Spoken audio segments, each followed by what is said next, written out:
Alors, bonjour tout le monde. Aujourd'hui, je suis en compagnie de Nancy Poirier. Alors, bonjour Nancy. Bonjour Maryse. Merci d'être avec nous aujourd'hui. Nancy va nous parler aujourd'hui de méditation pleine conscience. Mais avant ça, Nancy, peux-tu nous dire quel est ton titre professionnel et qu'est-ce que tu fais exactement dans le CIUS de la capitale nationale? Moi, je suis psychologue à l'hôpital de jour des troubles anxieux et de l'humeur. Donc, nous, on essaie de prévenir les hospitalisations ou les réduire. Donc, on travaille avec des gens qui souffrent soit de troubles anxieux ou encore qui souffrent de dépression majeure ou de troubles bipolaires. OK, parfait. Quand on parle des troubles de l'humeur, peux-tu me dire exactement qu'est-ce qu'on peut nommer là, dans les troubles de l'humeur comme ça? Oui, il y a la dépression majeure, il y a aussi les troubles bipolaires, il y a aussi certains syndromes prémenstruels qui sont très, très Ah, OK. sévères, qu'on Oui, peut même nommer là-dedans aussi. tout à fait. Puis les dépressions saisonnières aussi, je crois, rentreraient là-dedans. OK, excellent. Mais alors, dis-moi, qu'est-ce que c'est exactement la méditation pleine conscience ou appelée seulement la pleine conscience à d'autres occasions?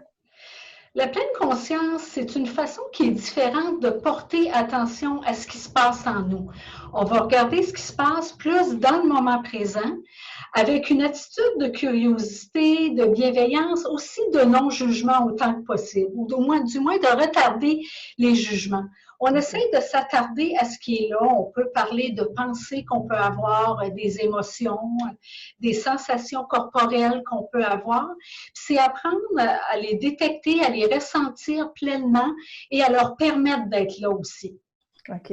Donc, la méditation, souvent, si je comprends bien, toi, tu l'exclus un peu du titre pour faciliter le non-jugement des gens qui le pratiquent, pour ne pas penser qu'il faut absolument méditer dans la vie. Oui, exactement. Je veux dire, la pleine conscience, ça peut prendre plusieurs formes. C'est Mhm, sûr que c'est plus enseigné comme tel, comme une forme de méditation. Ça mhm, implique un espèce de cheminement, apprendre à mieux se mhm. connaître. Mais par contre, il y a beaucoup d'éléments de la pleine conscience qu'on peut appliquer aussi dans notre vie, puis qui peut aussi beaucoup nous aider, puis peut-être aux auditeurs aussi. Donc, Oui, c'est pour ça que je ne veux pas trop être exclusive dans mes OK. propos là. Fait que donc, ça ne veut pas dire que méditer en pleine conscience, c'est aussi relaxer. C'est pas la Oh même non, chose. pas du tout, non, pas du tout. Moi, j'appelle ça toujours la relaxation. Ça peut être un effet secondaire, la Ah, méditation. OK. Un effet secondaire. J'aime ça. On va le dire comme ça. C'est bon. Un peu comme un médicament. Tu sais, tant mieux s'il est là, mais être en pleine conscience, c'est tout simplement voir puis être honnête avec soi aussi, puis authentique de regarder ce qui est là. Ça peut être OK. plaisant comme ça peut aussi être déplaisant. Ah. Donc, c'est d'être honnête avec soi puis de se regarder, d'être authentique autant que possible. Puis ça, c'est pas toujours relaxant.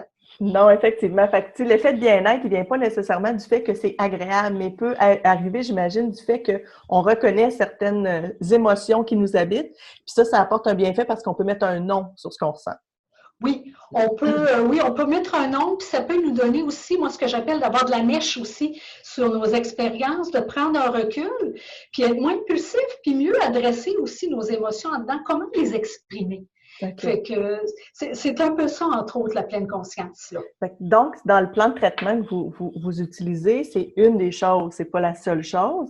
Mais est-ce que c'est bon pour tout le monde? Est-ce que tout le monde réagit bien à la méditation pleine conscience? Non, non, comme toute chose, qu'on aille au gym, n'importe quoi, il y a des exercices qui nous plaisent, d'autres qui nous Oui. plaisent pas. La pleine conscience, c'est un petit peu la même chose. Il y a des gens même chez qui ça peut, des fois, peut-être un peu empirer. Par exemple, Ah, les gens qui OK. souffrent d'anxiété très sévère, je vous dirais. Mhm. OK. Des fois, d'aller contacter ce qui est en dedans, ça peut être plus aversif qu'autre chose. Peut-être que pour ces personnes-là, une autre approche ou une autre technique pourrait faire l'affaire et c'est normal, c'est OK. correct. C'est normal. Ça, j'aime ça quand on dit ça. C'est normal. Il n'y a rien d'anormal dans ce cas-ci. C'est le fun. Fait que donc, si on comprend bien, c'est pas nécessairement de suivre le courant de la mode, de dire, moi, je fais de la méditation, mais de le faire parce qu'on a un bienfait, qu'on se sent mieux après, pas nécessairement en relaxation, mais que ça nous apporte quelque chose de positif. Donc, comment on peut en arriver à être dans... Est-ce que tout de suite, en partant, on fait 10, 15, 25 minutes de pleine conscience? On fait ça avant de se coucher? Quand est-ce qu'on fait ça? Comment on fait ça pour que ce soit qu'on l'apprivoise finalement. Ben, moi, je suggérerais d'y aller graduellement. Il y a plusieurs façons de pratiquer la pleine conscience. Il y a plusieurs moments dans la journée. Ça peut aller de s'asseoir sur un coussin 45 minutes de temps, observer notre respiration, nos pensées qui déroulent dans la tête, sans trop s'y attacher.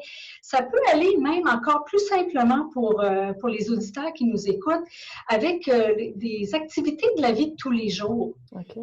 Que ce soit, par exemple, se brosser les dents. Ça peut être prendre notre douche en pleine conscience. Pourquoi pas? Okay. Faire la vaisselle en pleine conscience. S'attarder juste à nos 5 sens. La senteur, par exemple, du savon à vaisselle, le toucher de l'eau qui est tiède ou chaude, la sensation de l'assiette sur notre main ou de la serviette. Ça peut être des façons très faciles, très simples de pratiquer la pleine conscience. Est-ce que je comprends que, dans le fond, quelqu'un qui serait en situation d'anxiété, la pleine conscience va l'amener à réaliser pourquoi il ressent cette anxiété-là ou qu'est-ce qu'il devrait faire pour améliorer? En fait, il va se reconnecter à des choses peut-être qu'il écoutait moins depuis quelque temps, puis que là, il va redécouvrir, puis il va se dire « Ah, c'est peut-être ça finalement. Je pensais que c'était telle situation. » C'est, exemple, si on parle du confinement, peut-être que moi, ce qui me stresse ou ce qui me rend anxieuse, c'est de ne pas pouvoir savoir si je vais l'attraper ou non. Pour quelqu'un d'autre, c'est juste de ne pas voir des gens, mais de se recentrer puis de voir qu'est-ce qui nous met dans cette situation d'anxiété-là. Dans le fond, c'est ce que je comprends de la méditation.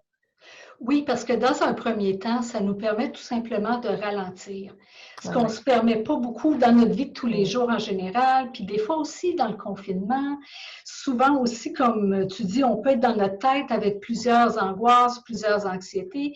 Le fait de ralentir puis de regarder un peu plus ce qu'il y a là-dedans, se permettre de connecter, oui, ça peut nous permettre de mieux identifier ce qui est là. Ça peut nous permettre de voir des choses, des fois, qu'on ne savait pas qui étaient là ou qu'on ne savait pas peut-être qui nous dérangeaient autant. Tellement, oui. C'est ce que je dis souvent aux gens. Parce que pendant le confinement, on se dit qu'est-ce que ça va être après, mais qu'est-ce que ça va être après, on ne sait pas. Mais toi, qu'est-ce que tu veux que ce soit après? Mais il faut que tu prennes conscience de ce que tu n'aimes pas ou dans quoi tu es dans une routine, que finalement, ça ne te manque pas dans cette nouvelle routine-là. Fait que comment faire qu'on va le faire durer, tu sais, un peu par la suite. Fait que donc, c'est pas fait pour tout le monde, c'est ce qu'on disait. La durée, pour le moment, c'est pas nécessairement important non plus. L'important, c'est de se retrouver à travers ça. Puis si je vais bien, c'est aussi bien de faire de la méditation aussi pour garder cette émotion-là, si je comprends bien, de savoir aussi qu'est-ce qui fait qu'on va bien. C'est tout aussi important. Oui, effectivement, de voir qu'est-ce qui fonctionne pour nous dans notre vie. Puis être plus dans le moment présent, ça peut nous permettre aussi de savourer ce qui est bon, ce qui est agréable dans notre vie. Oui. Oui, tout à fait, c'est super intéressant.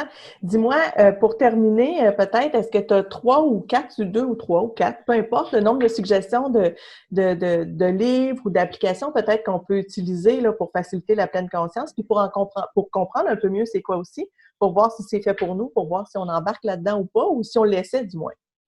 Oui, parfait. Donc, avec la technologie, une chose qui est assez facile, c'est qu'il y a des applications de pleine conscience qui existent pour les téléphones. Oui. Donc, je ne sais pas, moi, vous êtes dans une salle d'attente ou vous êtes chez vous le soir. Il y a entre autres Petit Bambou, qui est une application très populaire. OK. Et ce que je trouve le fun dans cette application-là, c'est qu'il y a des exercices pour les adultes, mais il y a aussi des exercices pour les jeunes, dont les enfants. OK, puis est-ce qu'on peut le faire avec eux en même temps, ensemble, ou est-ce que la pleine conscience, on doit le faire tout le temps toute seule? Parce que ça, c'est intéressant aussi de pouvoir le faire en famille, peut-être, ou au moins avec un de nos enfants qui va moins bien, ou qui va bien, peu importe. Oui, effectivement. Je pense que ça peut être une belle activité familiale. Moi, personnellement, avec ma fille, on l'a déjà pratiqué aussi, puis on a trouvé ça très intéressant. Ah, mais c'est bien ça. Ça permet un beau partage, un moment de pause, effectivement, en famille. Parfait. Ensuite, d'autres suggestions pour nous? Oui, pour les gens qui veulent aller un petit peu plus loin pour apprendre c'est quoi la pleine conscience et qui veulent se lancer peut-être dans des lectures, j'irais peut-être avec 2 livres assez classiques, assez connus. Okay. Le premier, c'est « Méditer pour ne plus déprimer ». Ah, oui. Ça dit tout. Oui. Ça dit ce que ça a à dire. Mark Williams est collaborateur. Et ce qui est intéressant aussi avec ce livre-là, c'est qu'il y a aussi un CD avec des exercices de méditation qu'on peut downloader, télécharger sur notre téléphone, écouter. Ah, OK. Super intéressant. Puis ensuite? Puis un autre classique aussi, le premier livre comme tel qui est sorti, mais qui est toujours très pertinent, celui de Jon Kabat-Zinn, qui s'appelle « Au cœur de la tourmente, la pleine conscience ». OK. Donc, période de tourmente, confinement, il pourrait y avoir peut-être un lien à faire. Là. Il y a peut-être quelque chose à... Ben oui, il me semble qu'il y a des similitudes là-dedans. C'est bon. OK, excellent. Ben écoute, on va donner aussi ces références-là à nos auditeurs en même temps qu'on propulse les capsules. Alors, Nancy, merci infiniment de ton temps aujourd'hui. Écoute, on fera peut-être une autre, on verra peut-être à faire des témoignages avec des gens qui nous ont écoutés, qui ont commencé ça. Mais ça a été un plaisir de te parler, puis au plaisir de recommencer bientôt. Merci beaucoup, Marie. Ça a été un plaisir pour moi. Bon, ben bonne fin de journée. Au revoir. Au revoir.